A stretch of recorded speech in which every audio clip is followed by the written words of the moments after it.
Hello and welcome to another episode of Who Knew in the Moment, the podcast. I'm your host, Phil Friedrich, and today I'm honored to have Cody Adent with me. Cody is the author of Winning the Moment, and then he also is the co-founder of Vibrant Management. And one of the things I think you're going to take away from our conversation today is if you just start excelling in the lane you're in, opportunities and doors are going to open. And so, as you hear Cody's story, I think you're going to find that he was just, crushing it where he was at, and that led to new opportunities. So, Cody, thanks so much for coming on today.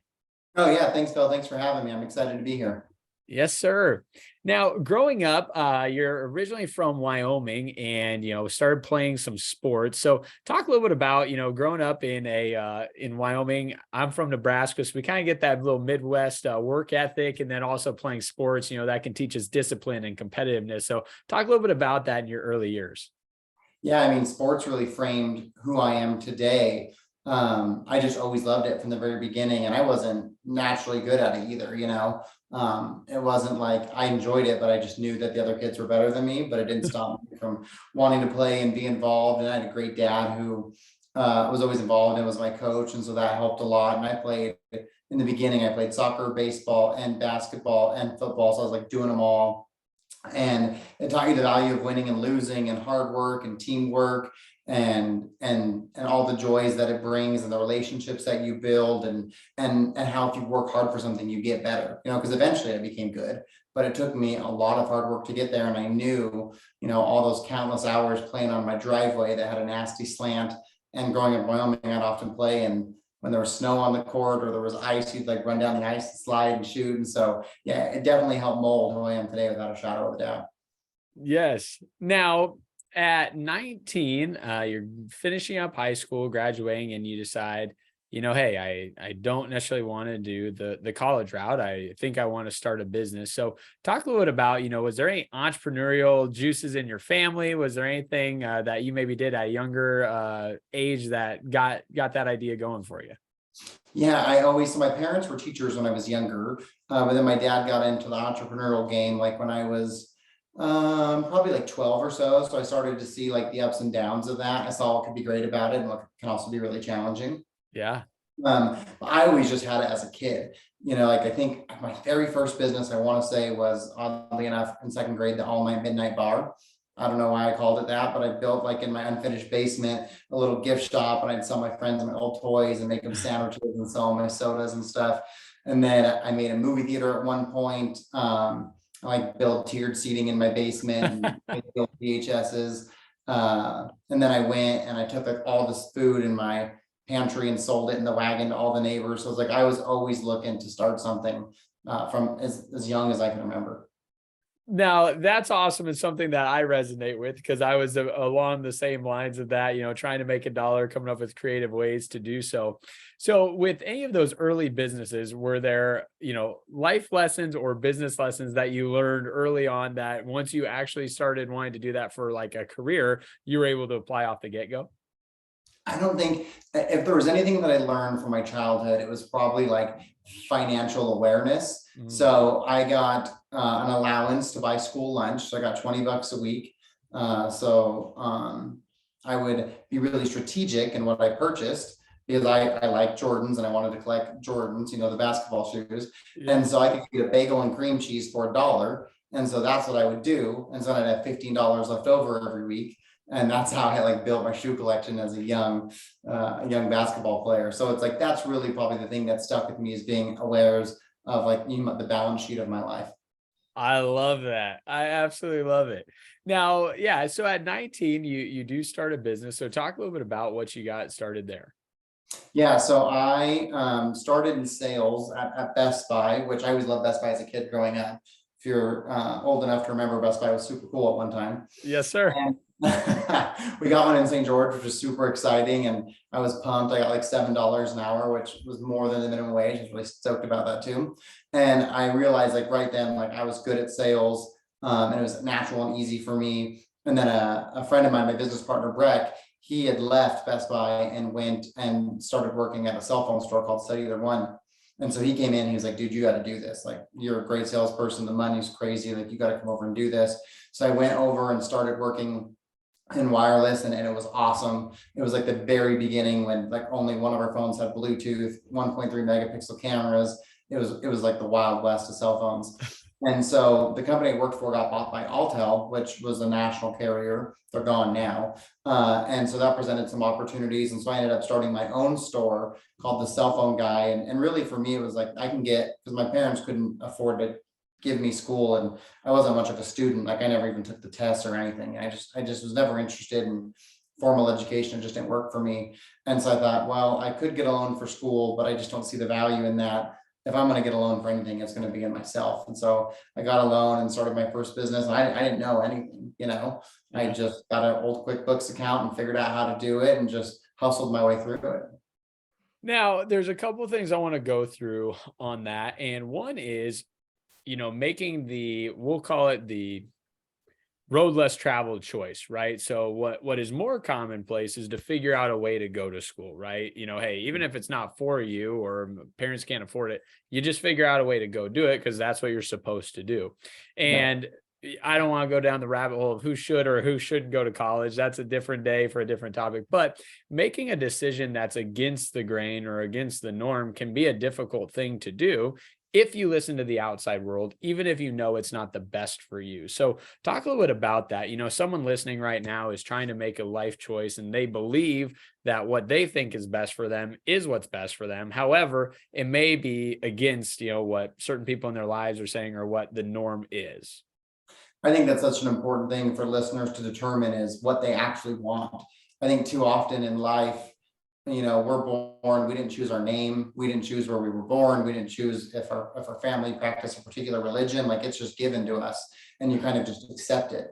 And so I think the thing that most young people don't do, and people in general, is take the time to define for themselves what it is that they want for life and out of life. And so I think that's where you start, because I don't care what society says is or isn't successful or what you should or shouldn't do. At the end of the day, all that matters is what you want to do. Right. And so I think that taking the time to define your purpose or your why is the most pivotal step you can make. And also giving yourself the grace to change that. Right. Because Yeah. I'm in hospitality now and I never would have thought that I'd end up here. And I think too often, especially our youth, feel like they have to make a decision at like 18 what they're going to do for the rest of their lives. And that did work for a previous generation when they had pension plans and you stayed at one place for 30 years. But that's not the world we live in today. And so I don't know why society wants us to follow the archetype that doesn't work.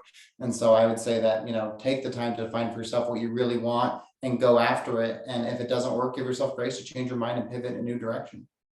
I love that. And I think, something that can be a common problem is we're so afraid of making the wrong choice that we just stay in something it's comfortable enough, right?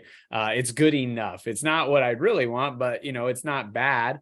And then you wake up, a person can wake up 10, 20, 30 years down the road and say, oh my gosh, like, how did I get to this spot? And it's like, well, because you've just constantly lived in the it's enough and never explored what you truly wanted to go pursue. Yeah, fear will really stop you from living your life, and it's funny because it happens at all stages. At 20, you might be fearful that you have to get some stable income so you can start a family. And then at 30, you're fearful that you can't do what you want to do because you've got that family, you've got to take care of them. At 40, you're fearful that you're too old. And at 50, you're fearful that doesn't matter anymore, right? And so Yeah. there's so many case studies out there where like Harrison Ford was a carpenter until he was like 38. Yeah. So it's like, who's to say you can't do something amazing today, and the world's changing so fast. There's opportunities now that didn't even exist 5 years ago. Like you couldn't have been TikTok famous 5 years ago. So it's like you never know what's ahead of you, and you've just got to go after what you want, because the purpose of life is to be fun and enjoyed, and the last thing you want to do is be stuck in a rat race. I love it. Now, the other part I want to kind of debrief on is you said, hey, I really had some success in sales, at Best Buy, but then also when I got into the world of wireless. And something that I think that's interesting about sales is there's so many different types of sales, right? There's different things that people sell. And, like a car, you'd say, hey, that's pretty transactional, right? Like if you buy a car from me today, odds are you don't need another one for 5 years. So I'm just selling this to you now. And then there's other types of sales where it's really relational, right? It's like it's constantly renewing, it's changing. Every year they're going to need to come back to you for something. But at the end of the day, one of the things that really helps people in a sales capacity is being able to connect with someone. So talk a little bit about, some of those maybe skill sets and traits that you really try to embody and incorporate to give yourself the opportunity to have success in that world.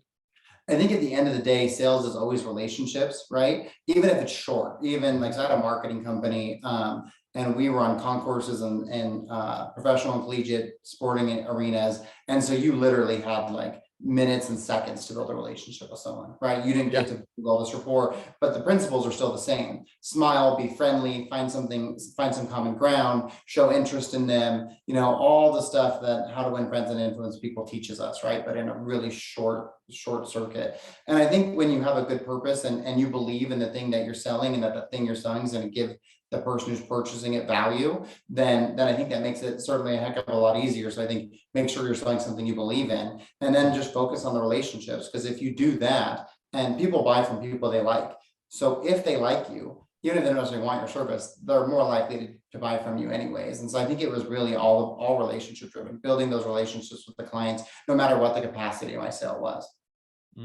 That's really good.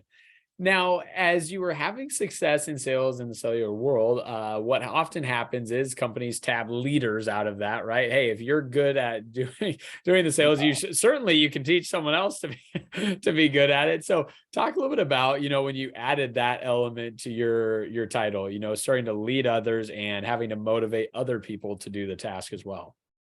That was a lot of growth, right? Because I had when I worked for Cellular One, I was just a salesperson, and then I opened up my own store, and I was again just the salesperson. I didn't have a team or anything.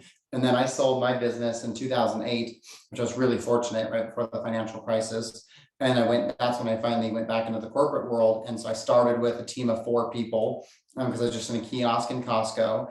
And so I didn't really know how to manage. So I bought books on leadership, because all the brilliant people out there have put pen to paper and told us how to do it. So who am I to try and figure it out when there's a brilliant leader that can just share it with me? And I really took a lot of what I learned from sports, what my good coaches did, right? And how they motivated me or my peers. And so I tried to implement a lot of that, and I made it a game, because I think so often we can make life more enjoyable when we gamify it, right? And so then it became about, okay, who's the best? What's it going to take to beat them? How many do we have to do today? What do we have to do this hour? Like, we just made it smaller, right? And then when I talked to my team about their sales goals, it wasn't about the company needs you to do X. It's like, why are you here and what are you trying to do? Oh, you're trying to get a new car. How much is that going to cost you? Okay, so that breaks down to how many cell phones then, right? And so I made it about them. And then I got promoted, because we had so much success in that little kiosk there, that 10 months after doing that, I got promoted to district manager with this company that was all over the United States and all of the Costco's. And I was the youngest district manager in company history. And I, honest to God, had no idea what I was doing. And so now I had all of these teams spread out all over the place. And it was really just trial and error. But at the end of the day, it did come back to relationships again. If my team believed that I understood them and I cared about them and I knew who they were and what they were trying to do and treated them as the people that they are, they were bought in and willing to help me reach my goals, right? So as a leader, it was always about, all of my success came through them. It was always about their success that inevitably led to mine. Now, you make a great point, and you're talking about it in regards to earnings and being able to buy a car, whatever it is. And that was tying your goal to something bigger than just the specific goal, right? Like, and I think the reason that's so important is because there will become a day where you don't want to do the task that day. And if all you're focused on is the sales number, it's like, I'll mail it in for today. We'll have a low key day. But if it's tied to your family, if it's tied to this car you really want, that could be the little bit of extra juice that day that you're like, all right, I don't want to do this, but I know I should. And, I think about that, we're talking about in a career aspect, but it could be working out and getting in shape, right? Absolutely. Man, I don't really want to go to the gym today. And if that's all it is, there's a good chance you're going to skip the gym that day. But if it's, I want to make sure that I have good enough health to walk my kid down the aisle when they get married someday, that's probably enough motivation to get you to the gym because there's this bigger picture. So talk a little bit about that, for the person listening that's, setting a goal, but they're having a tough time really, staying dedicated to accomplishing the goal because there just seems to be something that causes them to lose motivation periodically. Absolutely. I mean, really, that's how winning the moment started. So as we've kind of talked about, I was very successful professionally. And in 2018, I like put on weight and I wasn't healthy. And I was like, man, like I always achieve my goals work-wise, and I never achieve my personal goals. Right. Mm. So if my boss says, hey, I need you at this location at 6 a.m., bet your ass I'm gonna be there at 6 a.m. I'll be there at 5:50. But if I say I'm gonna go to the gym at 6 a.m., it's like, nah, right? And so why could I not show up for myself in the same capacity I showed up for others? And so Mm. that's when I was like, for me personally, I need accountability, right? I need this bigger thing. And so I just made a spreadsheet, and it was basic stuff. It was like how much I was drinking, what I was eating, what my weight was, if I was reading, if I was exercising, like all the things that I knew were going to make sure that my personal life had the same success as my professional life. And I had an absolutely amazing year. I lost 40 pounds. And in January of 2020, I did a LinkedIn post, and I'm not social media savant. So I'm talking like I usually get 5 likes, a couple views, nothing serious. But this particular post that shared that story of like, hey, if anyone else out there succeeds professionally, but falls short personally, let me share with you what I did. And it blew up and went all over the world. I mean, I'm talking everywhere, like Tony Robbins type numbers on LinkedIn. It was crazy. And I told people, I'll give you the spreadsheet for free. And so I sent it out to like over 100 people, and people have reached back out to me months after saying like, oh my gosh, this worked. And it was just that little bit of accountability. And then in 2020, COVID hit, and being in hospitality, we were hit pretty hard by that. And so it stopped working for me because I used it as an excuse and said, I threw my hands up and said, screw it. Whatever, I'm not going to do anything like so many other people. And so all of the hard work I'd put in, I lost. And so that's when I was like, gosh, how can I bring like this concept to life in a more meaningful way and be more present with it? And so that's how I came up with winning the moment. I realized as humans, we only have so many good decisions we can make in a day. So that's why Mark Zuckerberg wears the same thing every single day, because there's one decision he has to make, right? And it's also why happy hours at 5 o'clock in the afternoon and not 2 o'clock in the afternoon. It's easy to say no at 2. It's harder to say no at the end of the day. And so I know that I'm going to make, and especially for me, it was absolutely true. I made my worst decisions after 9 o'clock, right? I could be excellent all the way up to 9, and then boom, done. And it was hard to tie, like to your point earlier of, I don't feel like going to the gym today. And if you miss the gym today, it doesn't matter in your life. If you miss the one day, but if you make that decision every day, repeatedly for 10 years, it matters. So how do you give value to that one singular decision? And that's what these bracelets represent. Is I figure there's about 10 times a day when we can make a better decision for ourselves. So like for me, I'm a perpetual snoozer. I'll just hit that snooze. I'll hit it 5 times. I'll snooze for 50 minutes. And I know it's not good for me, but I still do it. So then it was like, okay, now I can change that habit because that's the first win I get of the day. Alarm goes off, boom, bracelet moved. And then once you're up, it's like, well, I guess I'll exercise because I'm up now. And what else am I going to do? So now I'm getting my exercise in. I've got 2 wins, and momentum works in whatever way you're going. So if I've got positive momentum, then I'm going to have a positive traction on my life. If I have negative momentum, I'm going to have negative momentum on my life. And so for me, that's really what has changed my ability to perform, is I'm just bringing it to life. And also, like yesterday was Sunday. I didn't win the day. I didn't move all 10 bracelets, but it's okay because there's still times I made better decisions than I would have otherwise. So a couple things to unpack there. And, Ed Milet says it this way, and I love it. And that is, we grow confidence when we keep promises we make to ourselves.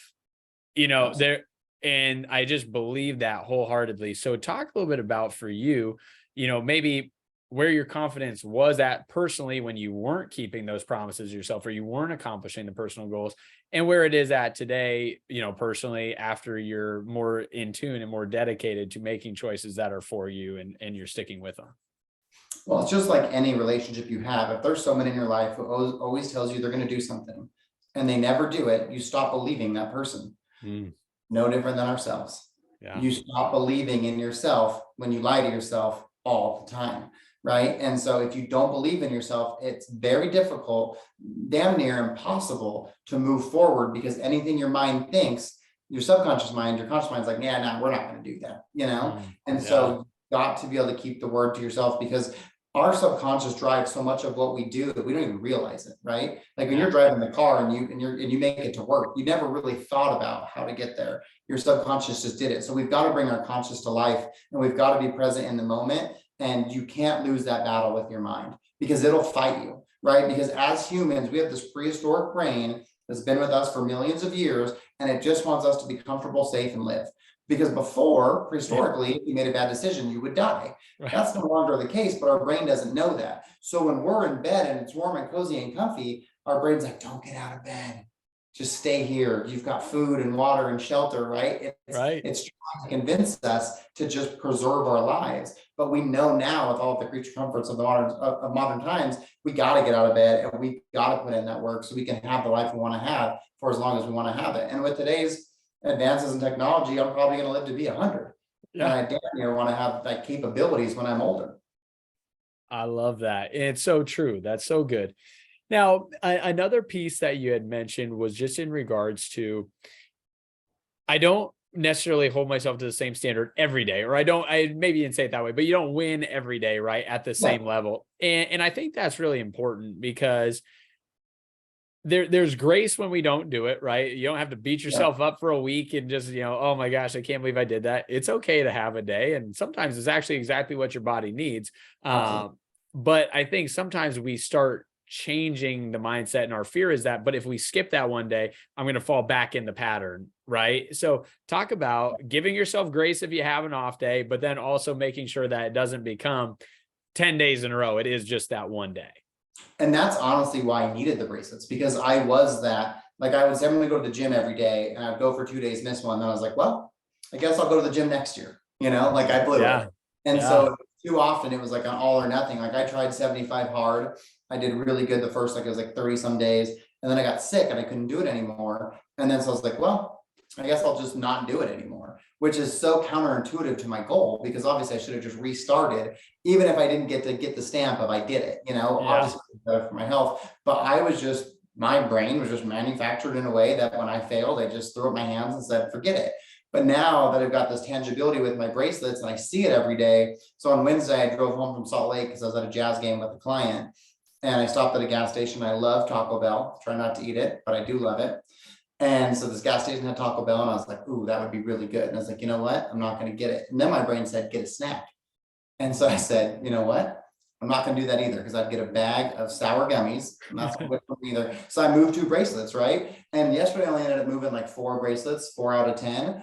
But even though I didn't get to say I won the day, I still made better decisions. And that was a win for me, right? Because we're going to lose always. Like as humans, we're going to lose more often than we win.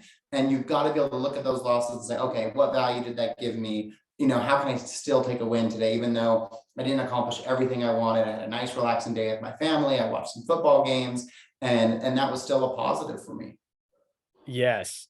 Now, something that I'd be curious to, hear your insight on, James Clear in the book Atomic Habits talks a lot about, to create a habit, you don't have to start saying, I'm going to go work out for an hour every day. His great example there is, there was a gentleman he was working with, and the guy's only goal was 2 days a week to tie his shoes, get in his car and drive to the gym, sign in, work out for 5 minutes, and then go home.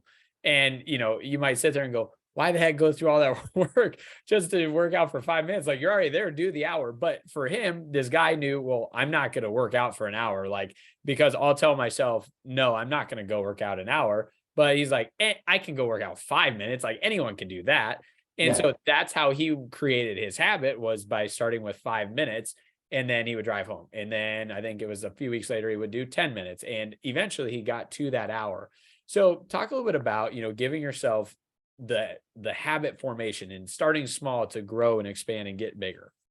What's funny is I'm glad I read Atomic Habits after I finished my book, and I realized like, oh wow, like we're saying a lot of the same stuff, because I believe the same thing. That's why it's about just winning the moment. Like if you have a tendency that's not good, that you want to try and shake, let's say that you drink too much. Well, you don't have to decide today you're never going to have a drink again. You just have to decide right now, like at right in this moment, right? So if it's 9 o'clock, and that's usually when I have a nice glass of whiskey, and I say, you know what, I'm not going to do it. All I got to do is just take my bracelet and move it over here, because what I'm trying to achieve with that whiskey is dopamine, right? I'm trying to relax and feel good, and I get that release. And so the bracelet is meant to replace that dopamine that negative habit would have done. And it's not like I'm saying I'm not going to drink tomorrow or the next day or at the Super Bowl in 2 weeks. Yeah. I'm deciding right now. Like, every decision doesn't have to be a decision for now and forever.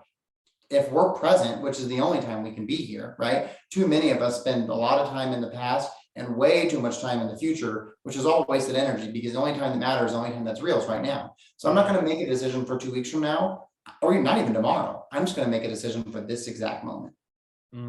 Now that's really good. And so this is be interesting. I'd love to hear your mindset on that when you say, I'm not going to make it for the future. So, I think to your point, the right now is the most important, but there was also an interesting study that I read about, and it was with AA, or people that had gone through AA. And it said one of the biggest things that determined whether or not they would stay sober is before the event happened, them making the decision on what they were going to respond to somebody when that happened.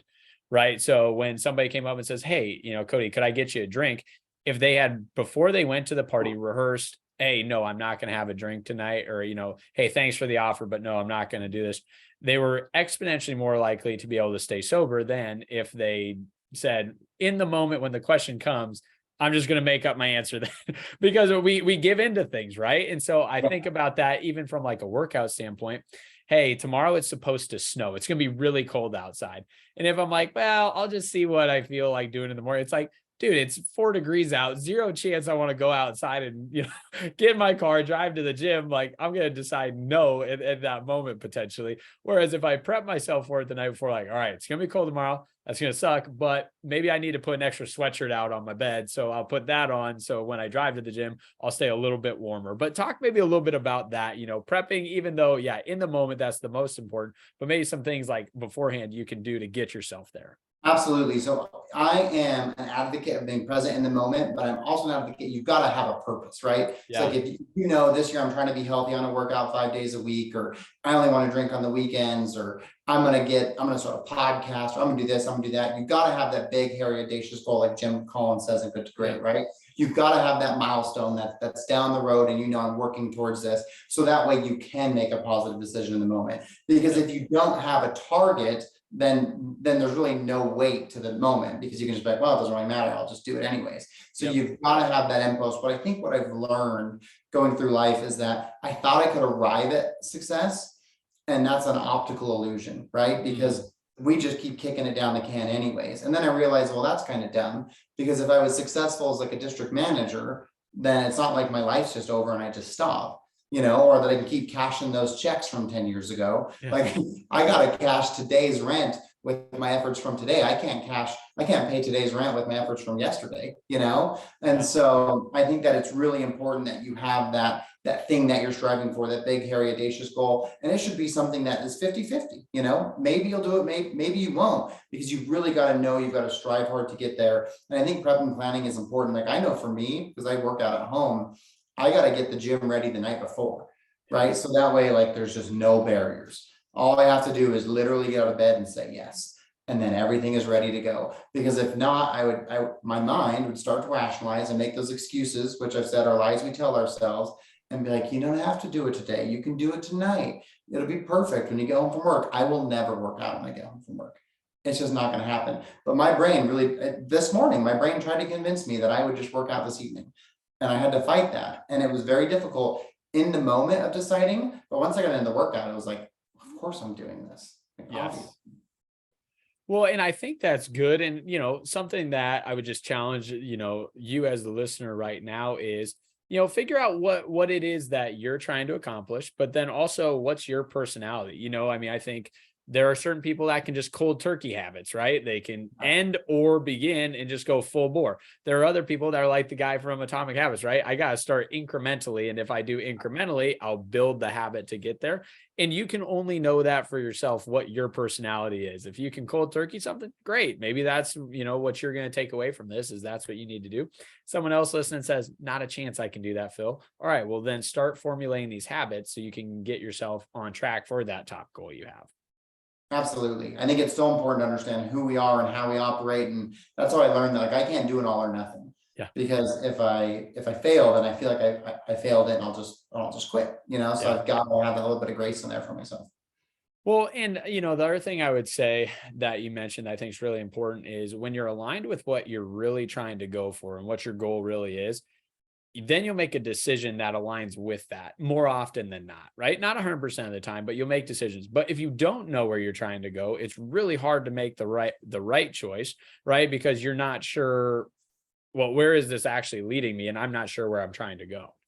Absolutely. I think I have an analogy in my book where I say, if you said you're going to run a mile and a few minutes in you trip and fall, scrape your knee, you're going to get up and finish that mile because you already said like, this is what I'm going to do. Where if you're like, I'm just going to go jog for a bit, trip, fall, scratch your knee, you're just going to throw in the towel, right? So you've got to have something that you're working towards. And I think something important for the listeners that's been proven in studies is that as humans, we over predict what we can accomplish in a year. So we think in 1 year, I can do so much, but we under predict what we can do in 3 years. So what I would say is put that big, hairy, audacious goal 3 years out, because most likely that's an underperformance of what we can achieve, but we put too much pressure on us to do too much in 1 year. And then that creates the sense of like falling short or being a failure. So put that target 3 years down the road and go after that. I love it. I love it. So you mentioned earlier, you had a friend that you had worked with at Best Buy, and then he had transitioned to cell phones, and then you transitioned into the cellular world, and then he ended up entering into I believe a family business, and later on down the road, some paths crossed for you guys, and kind of rekindle some potential business opportunities. So talk a little bit about how that partnership or teaming up came to be. Yeah, so his name is Brett Dockstader, and he moved to Dixie High School the same year that I did. And we live in Utah, and we had some similar backgrounds, and so we were able to connect as kind of outsiders a little bit in the community. And so we found some common ground there, and our friendship kicked off right from the beginning, and we got that first job at Best Buy. I got the job first.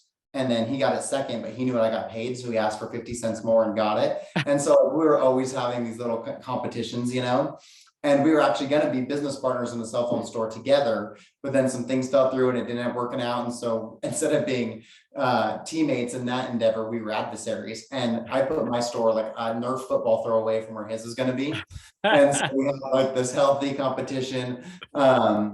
And it's something that we can look back on and laugh about now. And it's funny because we say it's a good thing we didn't do that, because it would have been successful had we worked together, and we wouldn't be doing what we're doing now, right? And I've definitely learned that you can accomplish so much more with a team than you can by yourself. And so his family had a property outside of Zion National Park that is just one of the most iconic properties in the world. It's now part of the Hilton Curio collection, and it's like the top curio in North America. It's truly stunning.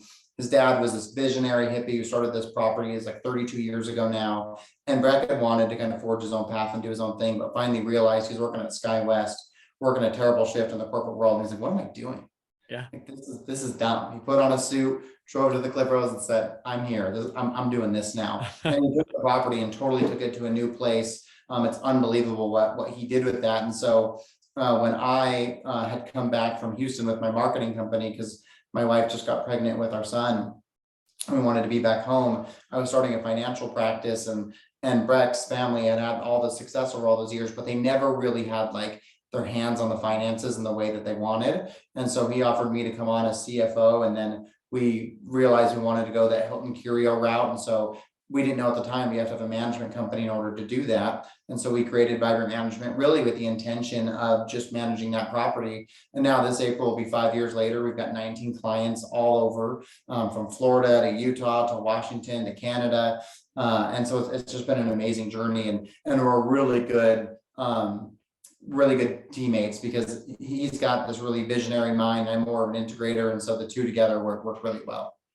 Now, something that seems to be a common theme for you, hey, I was the youngest district manager. I stepped into a CFO role before I'd ever been technically a CFO before, is that you believe in your ability to do something, even if you don't have all the answers to start, right? And I think for a lot of people, they want more answers before they ever begin to start. And a problem of that could be you're never going to have all the answers, no matter how many answers you already have. So, why delay the inevitable? Get started and figure it out as you go, as long as you have enough to be competent, right? So talk a little bit about that for you, just, being willing to step into roles, early, maybe even before you knew you were ready for it. But hey, the opportunities presented itself. I should step into that.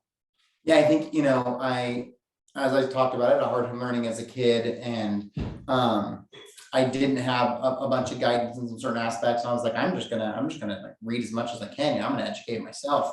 And the more educated I became, the more I realized I didn't know anything, right? Because you could read 10 different financial books and they'll give you 10 different reasons why their way is right and 9 different reasons why the other ways are wrong. And so no one knows, like, who really knows how to be a CFO, really, Yeah. like even the most successful CFO, and who's to say what success is, but who's to say that his way is the right way? It could be circumstantial. And so ideas are cheap, execution is priceless. And the Yes. most important thing in life is to start. And I have this book, right? So here's my book. And it has these things and it talks about this stuff. And it's like, I don't really have anything to give you because everything worth being said has already been said by someone. But if you have my book in your hands, you obviously haven't been listening. So maybe you'll listen to me this time. And I don't have a secret like formula that you can do that will allow you to find the success other than just start. And I know that sucks because that seems too easy and too basic. But the fact of the matter is that's the answer. You want to be healthier? Start being healthier today. You want to be smarter? Start being smarter today. You have to just start. And I think too often people are like, oh, I've got this great idea. I'm going to do this thing and I'm doing research. It's like, for why? Start. That's your research. Start and see what works and what doesn't. Yeah. Well, and I love that you say that. And, just to give it another perspective as well, like I think so often you're looking for the perfect answer. And the reality is there isn't one perfect answer. And so in the leadership world, right, leadership book, you could read something by like Brene Brown and you could read something by Jocko Willink or David Goggins, right? And like both are right? They both have clearly, profound impacts in the leadership space, but the information they're going to tell you couldn't butt heads more. I mean, you can't be a follower of 100% either one of them. Your leadership style might fall in between, right? You may not be so radical one way or the other, but you couldn't read a book by each one and then act on both simultaneously at 100%, because what they say actually is counterintuitive to the other person. Absolutely. And so I think, what you're talking about is so true. It's like, well, get started, do something, but make sure that it follows you, right? Because when you're authentically you, it's easier for people to follow. It's easier to make decisions, opposed to when you're trying to act like somebody else or you're trying to find that perfect answer. And it's like, well, the reality is that perfect answer just isn't there. Yep.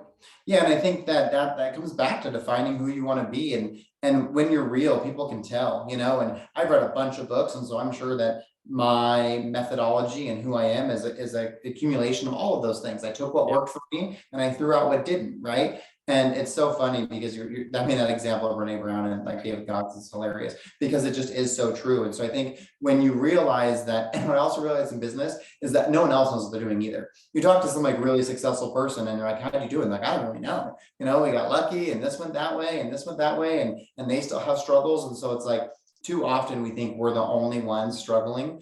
And it's like you got to make sure you're not comparing the beginning of your race to the end of somebody else's. That's really good. I love that. Now, as you mentioned, Vibrant Management gets created and starts off with just a sole purpose of, your current or your first property, and now it's 19 different properties. So talk a little bit about when you started to gain steam and, hey, what is allowing you guys to differentiate yourself and help, 19 different properties? That's a big deal. Yeah, that's actually a great story. So we got our first clients. We started in April, got our first client in June. Really big, beautiful property, bunch of cabins spread out over like 7,000 acres. And we took the role, even though like we probably weren't equipped to do so. And we worked with them for about 9 months, and we had some successes and we had some failures, and realized like, okay, so that didn't quite work. Let's retool it, right? And then in the beginning, we didn't grow with intention because we really didn't know how. And so it was really all referral based. So all of our new customers came from referrals from the others. And we also didn't know how to price anything, right? Like the very first price I charged for taking a client through a branding process and what I charge now, it's like a 14x multiple, right? And it's like, because I didn't know what the price was until someone told me no. If everyone kept saying yes, then it was like, okay, we're not there yet. We're not there yet, you know? And so, and last year, Breck, and being the visionary that he is, he was like, I want to get a business coach and I want to do EOS. So if there's any avid readers out there, there's this program called EOS by Gino Wickman, Traction, Rocket Fuel, all these amazing books, How to Be a Great Boss. And I was totally against it because it's very expensive and I'm a conservative CFO. And so I was like, no, I don't want to do it. And so we ended up deciding we weren't going to do it. And then like a week later, Breck was like, I don't feel good about this. We're doing it. Like, I don't care. It has to happen. And so I was apprehensive going into it, being like, man, I just don't think we need it, you know? But going through that process and defining our core values, and we did for our business what I'm saying people should do for them. So I just didn't realize it at the time, but we created our purpose and we created our niche and we created our core values, which made us so much stronger. And then we created an accountability chart that said, well, here's all the roles we need to be successful. Even if no one exists in that role now, that role needs to happen. And we had an associate of mine who's a really, really great salesperson reach out and said he was interested in working with us. And so his name's Spencer, and we brought him on to be our VP of sales. And I never would have done that without EOS because I just thought we can't afford it. And we couldn't, but we knew we had to do it. And because of that, we had just tremendous growth over the course of last year. And that growth is continuing to go now. And we had a planning meeting this year in December where we decided what we're going to do in 2023 and all of the things we're really talking about today. And so it really helped me understand, like, you've got to go out there and get guidance, you know, because again, what do I really know? And having this coach and this meet, and he's not in it, right? So he's not emotionally tied to the decisions we're making. He's just giving us direction and feedback and support. And it was the best decision we've ever made. And there's no way we'd be where we are today had we not made that commitment to the program. I love it. Now, as your team has grown, I think there's somebody that got hired on your team that has multiple purposes in your life. Talk a little bit about how your significant other and you guys came to be, and then her joining the team. Yeah, so my wife, Megan, we've been together since I was 18 and she was 17. So we've been together for a long time. I can't remember how many years it is now, but it's a lot, like 16, I think. And so she always was working throughout like our relationships and stuff. And she got into wireless because I was able to help her with that. And then she, when our daughter was born, she stopped working. And so she was just a stay-at-home mom through my daughter being born to my son being born. And then once we got back to St. George, as we were like building up our lives again, she started doing like odds and ends, like helping with dogs and making some side money here or there, you know? Yeah. And one of the women who worked for us who left the role that my wife took on, so it created this opening. And I thought she'd be great at it because she's awesome with people and she's so personable. But I had no idea how valuable she. In fact, I told her the other day, I said, you really screwed yourself. And she goes, what do you mean? I said, well, you're too valuable. You're gonna have to work forever now. Like, you can never not do it because we can't replace you. And so I think EOS allows us to have my wife work there because it's very clear what your duties and responsibilities are and what your roles are. And we've really learned through a relationship how to take on hats and take off hats. And I'm not your husband right now. I'm your employer, right? And she's such an incredible woman and an amazing worker. And it's been great for our kids because my son the other day was like, Dad, I want to work for Vibrant when I grow up. He's 6. So that's awesome, dude. What do you want to do? He goes, well, I'm gonna do what Mom does. And I was like, oh, why is that? He's like, well, I don't want to go into the office. I want to be home and just take calls. And he's like, I think that sounds really good. And so it's cool to see my kids have that opportunity to see that their mom, not only is she a badass at home, but she's a badass at work too. I love it. I love it. Well, Cody, are there any other moments that you want to make sure to highlight, in your story up to this point? No, I don't think so. I think we touched on the premise of it. I don't want to give away too much of the book, but I would say go out and get it. It's really for anyone, right? Like, it doesn't matter where you are in life, what your trajectory is. what you're going for, how old you are. I think that there's points in it that make sense for everyone. And I think it's unique because I am outwardly saying I'm not an expert and I don't know anything. So it's a different way to read a book where I'm openly going to talk about my failures. And the funny thing about life is I can pitch something in any way that I want, right? Like I sold my business in 2008. I could act like I was a financial savant and I knew it was coming. I had no idea. I saw some signs and I made some good decisions. There was a lot of luck involved. And so I think that if you're looking to make a change in your life, or you want to find out how to be more present or how to just be the best version of yourself, I think this is the book for you. I love it. Well, we'll make sure to put that in the notes and make sure to do some tagging. But Cody, I want to say thanks so much for your time and just highlighting your story, and just excited to continue to see all the amazing things you're going to do. And as Vibrant continues to grow, when you guys hit 30 properties, we'll have to have you back on and hear the story on how we got from 19 to 30. Oh, I'd love to tell that story. Thank you so much for having me on. I really enjoyed it. It was a blast.